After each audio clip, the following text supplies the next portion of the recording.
Good afternoon, everybody. This is Carrie Getz with another edition of our podcast series. Today, we are interviewing Valerie Crafton, who is the Dean of the AATC University in Phoenix. She's also the Director of Cost Management for Turner and Townsend. And as a woman in construction, she's had a little bit different career and a little different start to who she is today. And so we're excited to have you on the program, Valerie. Tell us a little bit about yourself. Hi, Carrie. Thanks so much for having me. I was really looking forward to this today and a great ending to my week. About me. Let's see. I actually grew up in construction and certainly different than probably most women. I got a lot of exposure. I lost my mom when I was really young. And so when I wasn't in school, I was on a construction site with my dad, which seems a little strange, but he was a custom home builder. And that was my first introduction to that world. He didn't treat me any differently than he treated my brother. He taught me how to frame, how to do just about everything you needed to know to build a house. So I fell in love with construction, and some of my favorite smells are fresh cut wood and things like that because of that experience. My father retired when I was, a teenager, and I tried to get a job as a framer, and I was told no, that they weren't hiring. And then I had one person tell me that they just straight up did not. I didn't belong on a construction site, basically. And I just was a little disappointed because I hadn't experienced that type of thing before, because my dad, like I said, he treated me no different than my brother. So I went on to do some research and discovered that they actually did degrees in construction and got a degree in construction management at Illinois State University. And I thought, well, this is going to be my way to maybe be taken seriously. From there, I, was recruited and joined a general contractor where I was introduced to the world of commercial. I fell in love with, big steel and so forth. And my first job was a data center. And I just thought, oh, Lord, a data center. That sounds so boring. This seems like a big box on a drawing. I really wanted to do a skyscraper or something really cool, right? But needless did I know, I got onto that project and I just thought, oh my goodness, look at these generators. I was just floored. There were 32 of them. And I just thought, what could possibly need this much power? Just amazing. Right. And I was just completely just dumbfounded by the whole thing. And then just watching them dig 20 feet down below the ground and then fill it with all of this conduit. I mean, how did they keep track of it all? How did the electricians know where to pull a wire and get it to the right place? It looked like a bowl of spaghetti. But they knew, and it was absolutely amazing to me. And I fell in love. That was it. And there's absolutely an artistry there. It was beautiful. In fact, it was also my first time seeing them. And I walked into the mechanical job trailer, and they had a big picture, beautiful picture up on the wall. And everything was color coded, for every piece of ductwork or pipe or whatever and where it was going. And it looked like art to me. And I asked them if I could have a copy of it. And they was like, well, this is kind of confidential. It's a data center. And that was my first lesson in how confidential data centers were. And so yeah, that was my segue into the industry, into high tech and construction on the commercial side. And I have been in love with my world ever since. It's not been easy, but I've definitely not regretted it, not one bit. In fact, I'm just every day trying to find ways where I can grow and find others that I can influence or empower or educate, whatever I need to do to try to get more of the females leaning toward this high tech and construction industries, because there really is a disbalance there. Without a doubt, women in tech, period. We had Nancy Novak on here, who's head of construction actually innovation for Compass data centers. And she tells very similar stories. She was out there with her dad banging hammers and fell in love. Yeah. And Nancy's a friend of mine, and I adore her and admire her a lot. She's good. Yeah. She is amazing. I just, sometimes I think about, my experience growing up and how I got that early exposure. And I think there's just a lot of women don't realize that that's even an option for them. They don't get that exposure like I did as a kid and grew up around it. They don't have the dads that I had that just say, okay, hey, I'm going to hand you a hammer and I'm going to teach you how to frame, and that's how it's going to go. I just, it's just different. I just don't think everybody gets those opportunities. And so I think there's other ways that we can reach women. Maybe we go out to the schools and the high schools and so forth. So that's been my passion in trying to find a way to get that information out there through different, avenues. So. And now you're on the podcast to do just that. Yeah, that's what I want to do. Exactly. It's been proven, and we've had several people on this podcast talk about frame of reference and how kids generally decide what they're going to be when they grow up by the time they're 6 or 7 years old. And it's based on really what they've been exposed to in that period of time in their life. And not every kid gets to go on a job site and bang a hammer with their dad or do something like that. So it is very cool to be able to expose kids to that kind of stuff. And I've noticed even some of the toys now are getting more creative with construction. It's not just the Lincoln Logs that I grew up with and probably you grew up with, but there's a lot more to it now as far as building and construction and engineering and robotics and little robots that you can code and all that kind of stuff. So I think it's going to be better for the next generation, but there's certainly a missing segment in there that hasn't been exposed. Well, I think it starts sometimes even at home, and people don't realize, well, how do I get that exposure for my daughters, for instance? And I think it's just something as simple as, you know what, maybe you don't let your husband do all of the putting all the toys together or building the dresser, or putting the bed together. Let your daughter see you handle a tool and you put those things together and let them be involved in it. And I put a sandbox together in the backyard, and I had my daughter over there, and I got the screw screwed in about halfway and handed her the screwdriver, and she fitted right in there and started screwing the whole thing right down by her hand. And I was just so impressed, not because she's my kid, but just because she had an interest in it and she thought that was cool. And so she walks around asking me for tools now. She goes, where are your tools? Where are your tools? And I thought that was pretty cute. So I just think you can start some of that exposure in some of the simple ways to know that, hey, tools aren't just for boys. Absolutely. Tools Absolutely. are for girls too. Yeah, I had my daughter help me on a lot of projects growing up too, and she's a nurse practitioner now and does none of them. She apparently did not enjoy it as much as you did, so there's that. Well, that's just part of it. We all try to maybe put our kids in sports, and we try to expose them to all the different types of sports, and they find the one they love and then they go with it. Well, I think it's just about making sure that we introduce them and let them know that that's an option for them, because everything else in the world is pointing to, oh, this is a macho industry. Oh, this is for the guys, but it's not. And the sooner that we can get more women into the industry, the less macho it's going to seem, right? It's going to balance out. And, you talk about, we celebrate a month of suicidal awareness, and it's because we've created an industry where people need to act macho. They're not allowed to have emotions or talk about their feelings because you got to be macho. And I was like, well, that might actually curb the, suicide as well if we could be a little bit more vulnerable and open, because we've softened it from macho to balance by bringing just tolerant. Yeah, exactly. Making things more acceptable for different careers and, different people doing different things, not everybody. And I would say too, something else that's really hurt us in the United States is we've gotten rid of shop class, where people could go out and kick the tires and try a trade and see if they liked it. Like I said, it wasn't for my daughter. She decided she didn't like it and didn't like building things, but at least she was exposed to it, and she can hang a picture. She can do, some of the basic stuff, but somehow we ended up putting this huge value on a college education to the exclusion of everything else. And not everybody learns that way. And I think we've forgotten that people learned without college for years.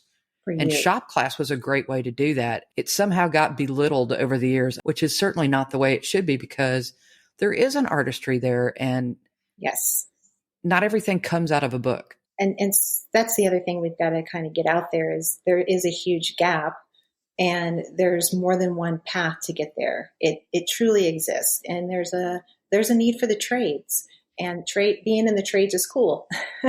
and trying to get that information out there. And there's a lot of different options. You might not like one particular trade, so try a couple, but there's one for you for sure. And you won't have as much school debt, and you'll make just as much money, if not more. So it's a great thing to look into. And even if the women out there haven't had the exposure, but they thought, that's something I think I might really enjoy. I've read a lot about it. I've watched it. I've seen it, and I want to be a part of it. Well, you can be. So let's go. Let's go figure it out, right? Let's find out, if you're not where you want to be today, then what are you doing about it? And let's go do it. And don't let anything in the industry or the world tell you can't. There's a lot of options.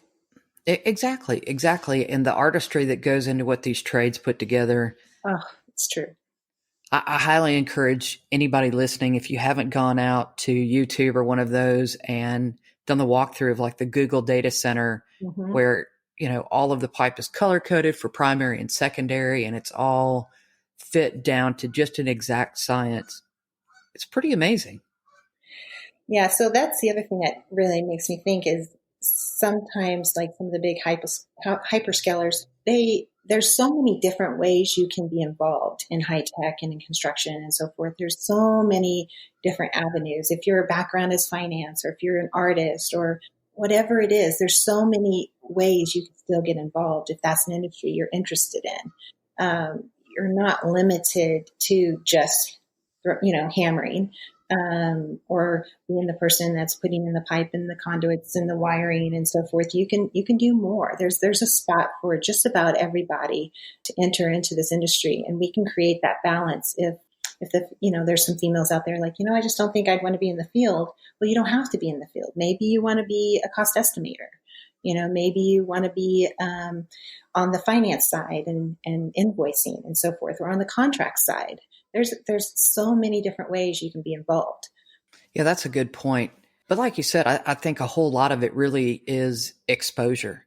And unless somebody takes the interest in somebody and not only makes it available, but makes it acceptable, then we still have a long way to go. Kind of for everything in tech, whether it's on the coding side or, like you said, back office and that portion of it, or literally picking up a hammer. I think that exposure is certainly critical, and really respect the artistry that goes in all of it. No, I completely agree. Yes. So let's talk about the difference between construction management and architecture and in construction management. Like, if you had to pick your average day, what do you do on your average days for people out there that are interested in a career here? On the architecture side and engineering side, they're really focused on the design team. And on the project management side, you're actually partnered with those folks. I mean, you're really, depending on where you are in the level of designs, especially anymore these days, people are bringing in their construction partners a lot earlier. And what's nice about that is we can give them feedback on, especially from, an owner rep side where we're doing cost management and so forth. We can really give them feedback on the cost of those designs and work with those design partners very early on. So they may be designing it one way, but we've built it 20 other different ways, and we know which one might be the smarter, more cost-effective way to get to the same design, to get to the same vision that's in that designer's mind. So in one aspect, project managers are working with those design teams, especially if the design isn't 100% as well. And we are already started construction, which happens a lot in the data center world because time is of the essence with data centers. So when you are working with design and you're looking at each package that's got to come out first, second, and third, you're helping with those designers decide, okay, I need the infrastructure package first so we can get dirt moving and site utilities and so forth. And then there's the building and then the actual fit, the envelope, and then the fit out of the building, and help and guide them on, being first, second, and third. Hey, I need this first so we can start the project earlier. And then we'll finish earlier ultimately. So we're helping them on the scheduling of their design and releasing those. So a lot of times the design is 100%. So now we're helping them with, maybe they thought of something at the last minute. So we're helping review the change orders and the costs associated with it. We're working with our trade partners and reviewing their scope and making sure they've caught everything and so forth. And then there's the actual installation part. So you have your field guys who are out there managing the work according to the schedule. And so part of is to actually partner with our field superintendents and make sure that we're all on the same page with getting the right trades on board, making sure we've got them on board in time so they can actually start installing the work, contracts in place, and so forth. So I would say the project manager is really touching all aspects of that project, from the design, from conceptual, from cradle to grave, I guess you can say, from the conceptual design efforts all the way down to the delivery and commission of that project. So they're involved from beginning to end. They're out there in the field. They have assistant project managers, sometimes called engineers, supporting them in those efforts, reviewing the RFIs where the trades need additional information, which is what an RFI is, reviewing submittals, which is where the trades will submit a submittal to the design team to approve the materials before they purchase them and install them. And so we're reviewing those and making sure they're matching the design and specs, and then just making sure it gets installed on time, on budget, right? So that's part of those efforts. From a consultant side, which is the world I live in right now, it's reviewing, once it comes from a project manager in the field, we're reviewing all of those costs. We're reviewing those schedules and making sure that it's in line with the contract that was agreed to, that it's in line with the quantities that are in the plans, that they haven't. And we're also looking for things they missed. So we look at both things. Maybe they have too much of, they have the wrong rate in, it doesn't make sense. So trying to keep everybody honest, right? And at the end of the day, I know it's a lot. We touch everything. It's pretty cool. Just sort of great just to see something start from nothing. Yes. And turn into something. It just amazes me how the tiniest little thing, there was many, many hands involved in just making that tiniest little thing happen, including things that you wouldn't expect. But certainly from a data center industry, like you said, 32 generators, that's something that you don't really see anywhere on a mass scale. And data centers are getting better looking. I think they're not just a box as much anymore as they used to be, but. Yeah, that's true. That's true. They've evolved a little bit since I saw my first one, for sure, especially if it's an Apple or a Google data center. Those are some really pretty data centers. They are. Yeah. They put just a ton of effort into them. And like I said, if you can go out on YouTube and look at one of the tours to one of them, you'll be impressed. It's certainly crafty. Yeah. And it's one of the few sites that actually allow you to do a little walkthrough and see inside. But if anybody's ever interested, there's always tours of data centers locally. They'll be glad if you contacted their local salesperson. They'll be glad to arrange a tour so you can see inside and what one looks like. And it's pretty interesting. I strongly recommend it. And I would do more than one so you can understand maybe what the differences are between them. Because there are, there's differences depending on the type of data center and so forth. Sure. And outside of construction, obviously there's coding as part of it. There's hardware configuration that becomes part of it. There's certainly networking, wide area networking. There's security. There's cybersecurity. And even within construction, it's broken down into multiple specialties. Yes. And so which of those specialties do you deal with most often, or which is your favorite to deal with, I guess might be a better question. Well, I would say the majority of a data center is your MEP, mechanical, electrical, and plumbing trades. But there's always, CSA. So I'm using acronyms. So I'm going to let your civil, architectural. You're allowed to use them as long as you explain them. I always have to remind people sometimes when they're talking to new green people coming into the field, they'll just start rattling off those acronyms. I'm like, I'm out. They might not understand what that means. So and they repeat themselves in this industry too. It's true. And then if you're on some big campuses, construction big campuses, and I would use names, but most of them are confidential. They have a whole slew of acronyms that go with that too. So especially in high tech, they like their acronyms. Yes. But the trades, I deal with them all, and I love them all equally. They all have their own special niches. There's not one that I enjoy working with over the other. There's certainly a lot of different types of personalities that go along with them. And so from, everything from your civil and your earthwork movers and your site utilities guys to all the way inside to your security and the guys putting in all the fiber and high tech stuff. It's all really interesting in its own way. I mean, I don't think if you're in the construction industry, you could stand there and just say, I just don't like this piece. It all comes together. It all supports each other. It all interacts with each other. And you learn that along the way. You don't realize. I was talking to an intern one time, and I opened up one detail. I said, how many trades do you think touches that one detail? And when I was done, I said, okay, I'm going to name them off. You count. And I think it was 8 different trades touched one little detail. And you could just see it in his eyes. His mind was blown. He was like, I would have never thought of that. I'm like, yeah. So that's why as project managers, our role is so, so important, is to make sure that we define who's going to do what in that one detail and nothing's missed. So it's pretty fun. Well, and a lot of coordination too. Tons of coordination. Yep. Tons of coordination all day long, and trying to think ahead, which is why BIM is so popular now, because that's an opportunity for you to build it before you build it. Right. And so getting involved in a BIM 3D model, and BIM's come so far as well. That's another whole thing we could probably talk about on its own, but just seeing the building come together, really saves a lot of money and time and conflicts in the field. So you end up fixing those in a model before they ever even go to construction, which is really cool.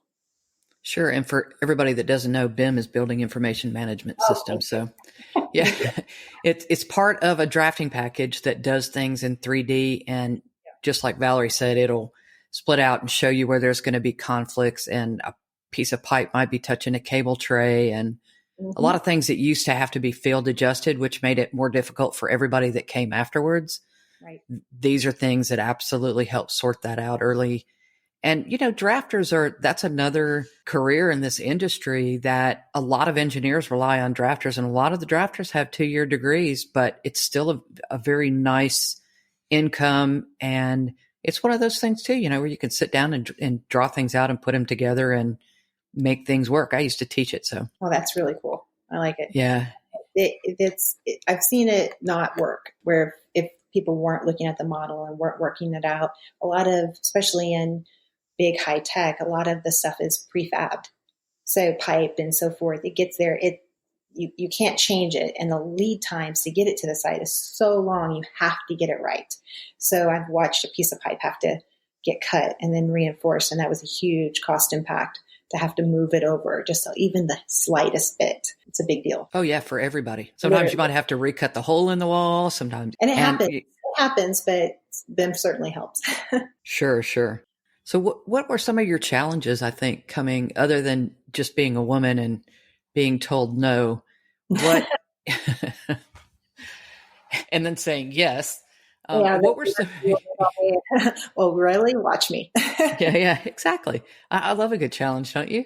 Yes, I do. Challenges. I went from the field into the office as an estimator, and I have to say that I learned more when I was in the field than I was in the office, because if something happens in the field, when you can touch it, you can see it, you see the problems that happen if things aren't thought of in advance. When you're in the office, all you're looking at is just what's on the drawings, and that's all you have. And so it was also really hard if those early in your years, it's really difficult to kind of visualize what it should be if you see something wrong, right? So you spend some time in the field, I went right back into the field. And when I came back into the office as a cost estimator, I was 10 times stronger. I suddenly could visualize what it should be. I can actually see how it should be done a little smarter. Opportunities to save money. I've seen this before when I was in the field, and we did it XYZ way, and we ended up saving thousands. And that's a great point. And so I don't want people to think that if they move around in the industry in their career wearing different hats, I encourage it, because I did that. I thought I was actually taking steps backwards in my careers by putting on the estimator hat, by putting on a scheduler hat, by putting on a superintendent hat, by putting on the project manager hat. But at the time, I was just kind of becoming whatever the company needed me to be. Now, in hindsight, I realized what I was actually becoming was well-rounded. And that's really important too.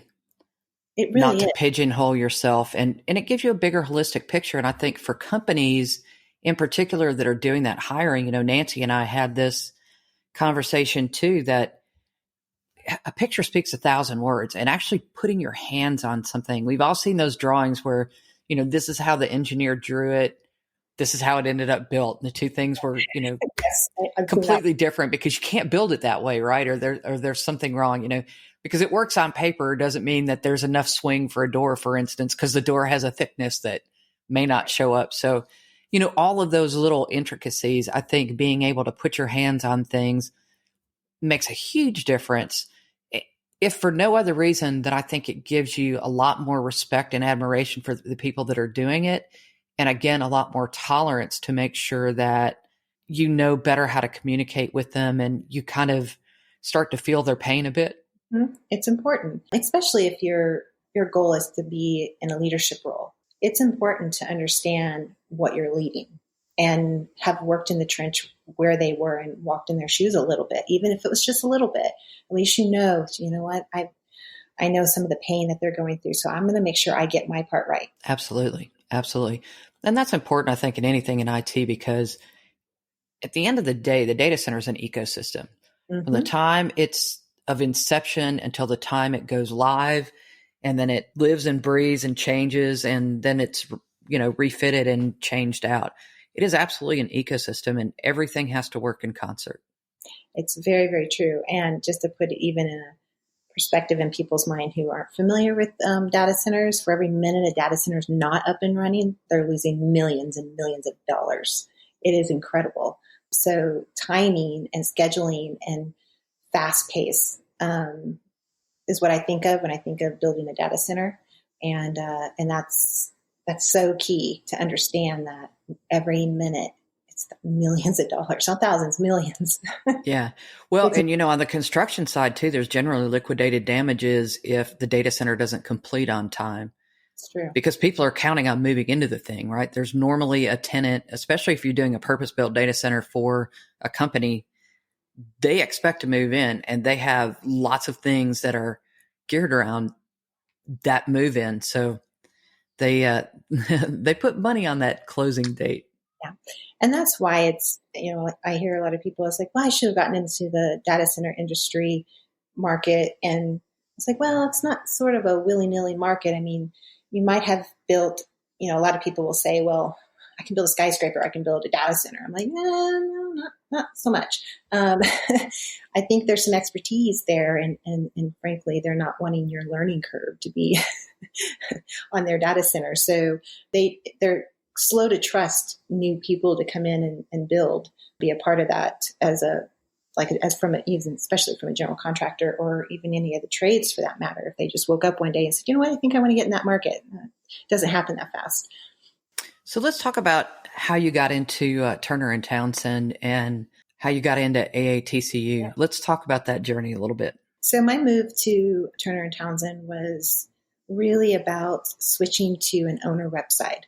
So I've worked on the general contractor side all this time, and now I'm working representing the owner, flipping my hat backwards a little bit, coming in with that GC background, but from an owner perspective now, just coming in to protect them and manage their cost teams here. And so it was also, an opportunity to work in the world of data centers. I represent a major hyperscaler in the industry. I get to do that 100% of the time, which is one of the things I love the most and wanted to work with full time. I knew that. So that segues into AATC. And as I'm thinking about, I know I want to be in the world of data centers. I know that's my niche. That's where I want to be. I want to represent owners, but I also need to find that platform because I have a strong passion to be a pillar for future generations, for being a voice for the future women coming into the industry. And I believe that the way you live forever is you pass on your legacy somehow, right?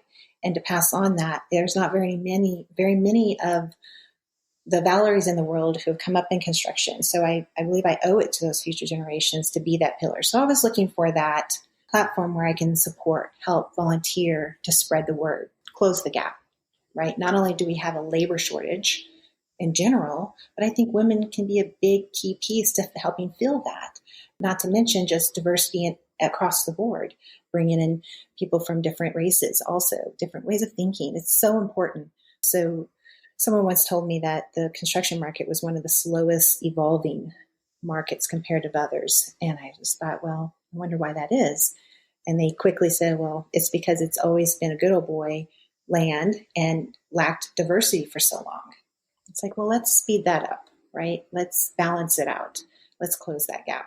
And so I met Dr. Tim Orgel at AATC at a networking event, and he and I were talking, and he was telling me about the school and so forth. And I just kind of stopped, and I said, you know, what's really interesting about this conversation is part of what I had thought I was going to do with that platform was I would retire and then ultimately end up teaching and giving back in that way. Maybe that's how I do it.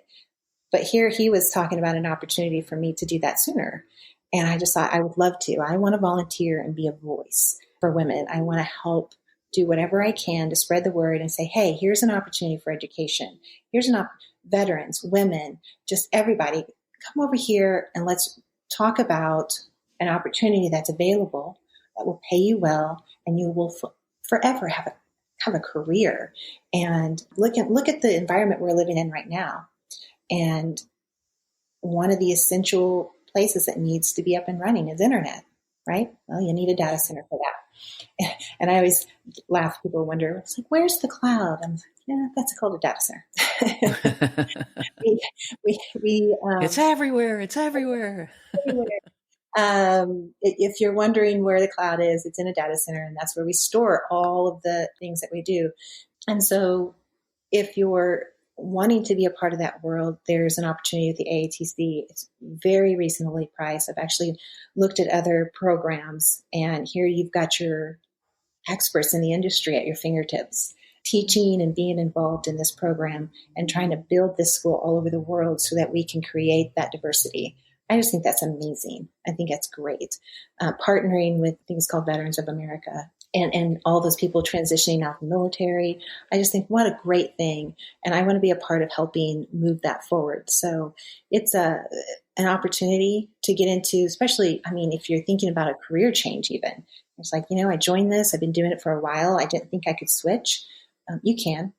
There's a need too. So if you find your world, where your job is, if you find it that it's just not working, or maybe you lost your job and you realize that this isn't a recession-proof job that you were in before, then maybe this is an opportunity to explore some other avenues. And I think AATC probably has a little something for everybody. Yeah, there's definitely lots of ways to approach this industry. And one cool thing about this industry is if you don't like where you are, all you have to do is turn about 90 degrees around and there's something completely different that's related. And the contacts are there and the exposure is there to learn something adjacent. Yes. Yes. And so, you know, there's the ATC initiative to help close the gap in high tech, specific to data centers. You know, they're there to help train and because there's a huge thing I call I'm not sure if the right word is retirement tsunami, but as soon as we lose all those baby boomers, all those experts in the field, it's going to be a real loss. And we certainly don't have the time to download 30 plus years out of everybody's mind and shove it into the next generation in time. So I believe that that's what AATC can really kind of feed, is be able to train and prepare that next generation to take over the management of these data centers, to become future managers of construction in high tech and so forth. There's just so many opportunities, learning the trades and fiber and security. AATC can provide that training.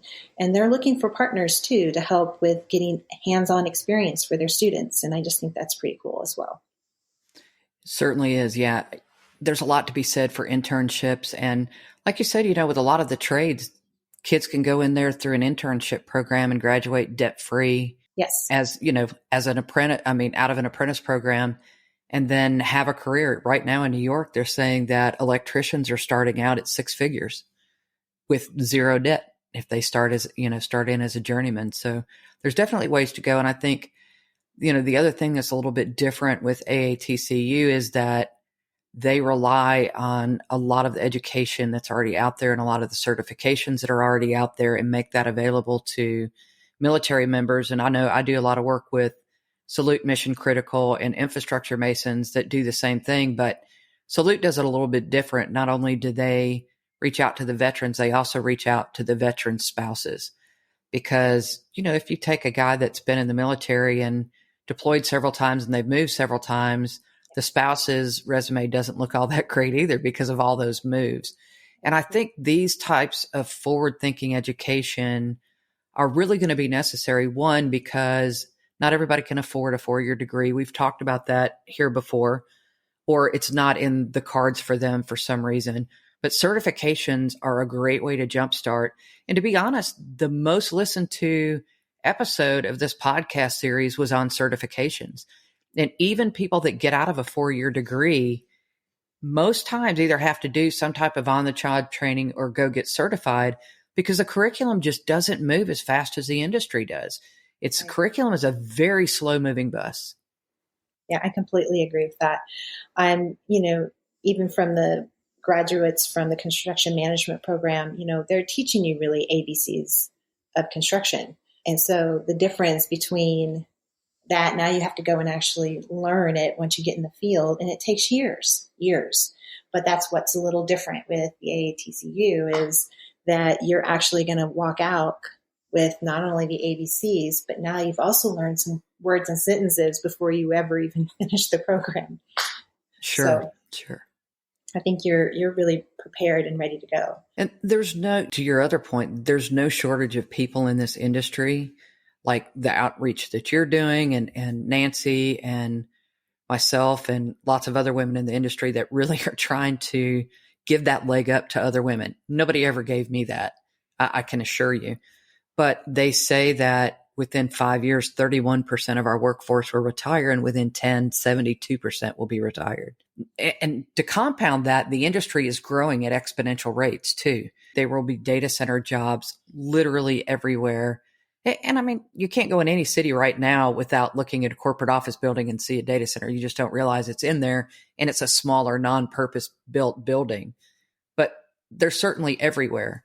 And just being able to have that talent and the exposure to that different careers, I think, is really key in just bringing that to people, because a lot of times kids just don't have that in their exposure. Like we talked about earlier, data centers for a long time were all hush hush. Nobody would tell you where their data center existed. It was a big nondescript building somewhere out in the middle of heebie-jeebie land, and nobody wanted anybody to know because that introduced a risk. And now it's become literally an entire industry, and there's cities being built just around data centers. It's very true. I remember, they still do this, but it was just so hush-hush, you wouldn't find the name of whose data center on a single drawing. Everything was code name. So sometimes I'm like, who did I build that data center for? That was Project Dolphin, I think. It was just such strange names, but it worked because you're sitting here trying to recall. I know I did one in Texas and Colorado for the same one. What was that? I can remember the code names off the top of my head. No, it's so funny though. I eventually remember, but I just think it's funny. They were so secretive about it. We're really playing catch up, I think. And the fact that curriculum does move so slowly really puts just a huge focus on certifications and other avenues for education. Yes, absolutely. And there was such a lack for it. I think everybody started popping up with their own version of the training to fit their company needs so they can keep bringing people through the program. And I think that's why you have the AATCU being able to partner with those folks to be able to drive that a little faster, right? So. Sure. It's a great way to consolidate it. And of course, there's always vendor training, but that typically is to the exclusion of all of their competition. And that's not necessarily the kind of training that you want, because you want people to be able to think critically, and you want people to be able to evaluate the different situations and solutions that fix them. Exactly. Yep. Yeah. No, that's important. Very important. But I do think that we're seeing more and more owners, reps like what you're doing in all different types, in projects, in IT rollouts, in coding, in, somebody that can actually be the voice of the customer to make sure that those things happen. Because, to be fair, if the end user knew how to do it themselves, they would have that talent in-house and they would be doing it in-house. And just trying to manage that on top of an already 60-hour a week job, because nobody works 40 hours a week, I think, in IT. But, it's being able to bring that on as a specialty, I think, is really in the best interest of not only the owner, but even on the construction side, because you're not trying to get answers from somebody that's splitting time. You're getting answers from somebody that is literally focused on those tasks for every working hour of every working day. Well, what's really interesting is, it's kind of like a co-employment in a way. So I've seen a couple different things. Either the owner doesn't understand what it is they're building, and so they're bringing in that owner rep, or they have this spike of work. They don't want to hire a whole bunch of people to come in and then have to let them go when things get slow again. So we can come in and kind of fill that gap for them. And so we come in, whether it's support them in the finance department, support them in their project management, support them in their scheduling, support them in their estimating, any aspect of that, design review even. Having someone else to help you on your team as a partner is so key in not overextending yourselves and stacking up too many people and then having to let them go. We're here to resource up as you need and resource down as you don't need. And that's kind of the nice piece of it. And then when you have a team that knows you well, then that team kind of stays in place and continues to support that owner. And they, similar to my major hyperscale client, they know that client inside and out, and they're constantly finding new ways to improve, build dashboards and benchmarking for them. And especially right now in the COVID environment, helping them deal with claims, for instance, and it's a new world that no one's had to experience before. And how do we sort that out? What are those ground rules? What should we do? What should we not do? How is this different than a normal everyday project? So helping them sort through that, that's another thing we help them navigate and doing it successfully so that they can roll it out globally, all of those procedures in this new world we live in. We had Shelley with My Smart Plans on here a few months back, I guess, but actually they founded an entire company they wrote a program for construction management that takes care of all of the drawings, all of the revisions, all of the meeting notes, all of the construction meeting notes, everything in one cohesive place, because it was just lacking in the industry. And it pays for itself. Every time somebody uses it, it pays for itself. But it's kind of one of those areas where some woman looked at what was going on in the industry, because it came out of having a blueprint company and having to chase people down for blueprints, but to really look at the problem and say, there's a better way to do this and do it. And I think having that diversity in all of these equations brings solutions like that to the table, where somebody can say, hey, there's a better way, and have the foresight and the wherewithal to make that happen.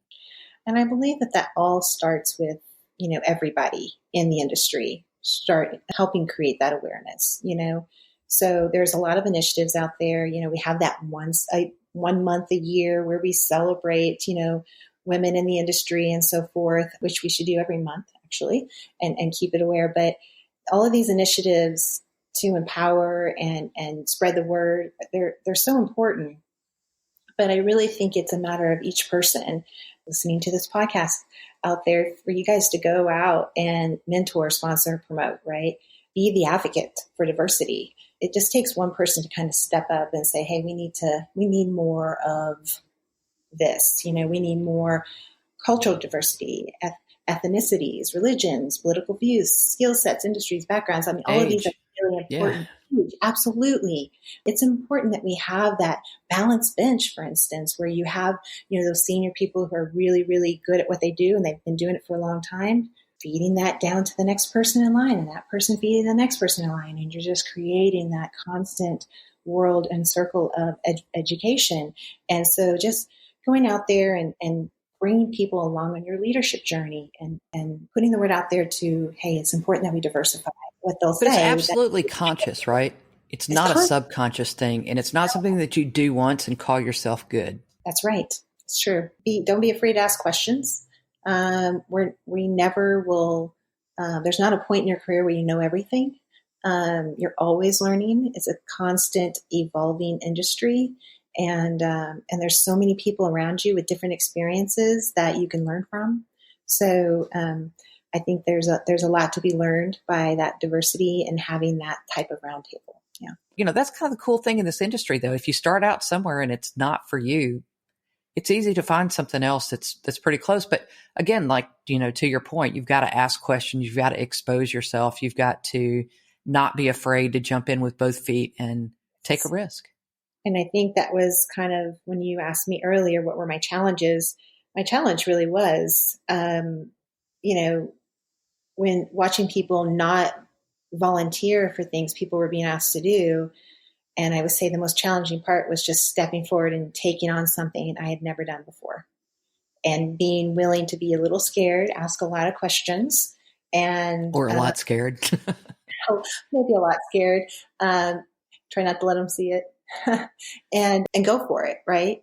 And, you find your mentors and the idea is what I discovered was the expectations were really low. They knew my background. They knew where I came from. Nobody else was stepping up. You want to do it? Okay, let's do it.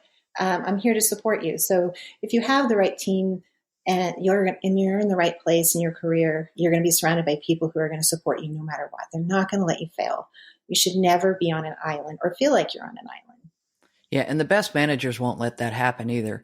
The best managers will provide their teammates with a challenge, give them the support they need to make it happen, and turn them loose, because that's really where innovation comes from. And I think in some cases, in not just this industry, but really sort of as a whole, people are so afraid to fail. And the best innovation comes from failure. And we have to remove that fear of, that whole culture around fear, and let people branch out and try new things and do new things. You never know until you try, right? And the fact that innovative spirit exists out there. And I think the newer companies are getting better at that. And even some of the older ones, because they sort of have had to, that kind of been brought kicking and screaming to the table in some cases. But, yeah, it's true. Encouraging that innovation and making sure that your team knows that, if you fail, we'll get through it. There's no project that goes without a hitch. I don't care where you are. It's how you handle that hiccup that matters. And it's how you interface with your customer that's going to make that, whether they end up being a repeat customer after that hiccup or not. But you just have to talk to people. I mean, nobody wants to be surprised, and just work through it. Right. And on the other side of the coin, I think we have to give our younger generation permission to say, you haven't stared at these drawings and done it one way for 20 years. You come from a fresh pair of eyes, and you might have a different perspective. Speak up if you have a better way or smarter way of doing this. But we have to give them permission, because they're timid. They're scared. They're looking at someone who's a genius and has been doing this for so long, and what could I possibly contribute? And to give them permission to say, I want you to tell me if you have a smarter way of doing this, please. So I think we have to be open about that. We can't assume that they're just going to bring it to the table and say, here you go, I've got this amazing idea. Well, we are bumping up on the end of our time. So if you wanted to leave some parting words or some wisdom to pass forward, here's your platform. So what would you tell folks? Don't be scared. Go out there and try something new, discover, research. I'm on LinkedIn. Reach out to me if you have questions. I'll be glad to support you, mentor you. I'm here. And I love doing that. So even if it's just a silly question about construction and you don't want to ask your manager, ask me. I don't mind at all. So I probably would just say, there's opportunities out there that you probably don't even know of. You can make really good money and have a great career. It's never boring in high tech and construction. It's definitely never boring. Definitely never boring. It's different. I've yet to live more than the same day. Yeah. I can't imagine doing Groundhog Day over and over. No way. To anyone listening, if you're looking to expand your knowledge of the data center world, or enter into high tech and construction of data centers or managing data centers, AATC University is a great place to start. You will receive a full education there. You can get your bachelor's there, a master's, a doctorate, a certification for continued education. It's a great place where we partner, educate you, and give you hands-on training and mentoring to help you succeed. The other thing I'd like to say is it's too many women out there. If you're looking to move into the world of high tech and construction, go for it. It's not scary. Some of my favorite people work in this industry. They work hard, they play hard. It's a great bunch of people, lots of different personalities. It's never boring, and I've loved every second of my career. So I strongly recommend it. If you need a mentor, find me on LinkedIn. I'd be glad to be your mentor. If you need a woman to bounce things off of, I'm here for you. Finally, I'd like to talk to those end users and data center developers. There is going to be a lack of resources out there. There is still a labor shortage and a lack of knowledge, for that matter, in the data center world. And I strongly encourage you to reach out to Turner & Townsend as a partner in this. We can really help you with all your cost management, project management, financing, audit, scheduling, forensics on scheduling, anything that you need support on or additional resources for. We'll actually come in and do the work. We don't just consult you on it. So that's a great resource to reach out. If you have any questions, feel free to reach out to me, or you can go to the Turner & Townsend website. And so that's really it for me. Thank you so much, Carrie, for having me on your show. This has been a real great experience for me, and I really appreciate it. Thank you. Well, Valerie. So, fun, yeah. Yeah. Well, I absolutely want to thank you for your time today. This has certainly been a joy having you on here and listening to your insights in construction and your career and what your path has been like. For everybody else out there, I will make sure that there's a link to Valerie's information in the podcast description. But again, it's Valerie Crafton, Crafton, if you happen to be driving in a car. And you can reach her on LinkedIn. You can also reach me on LinkedIn. Thanks, everybody, for your time. And Valerie, thank you for your time. Thank you, Carrie. I appreciate it. It's been fun. Thanks.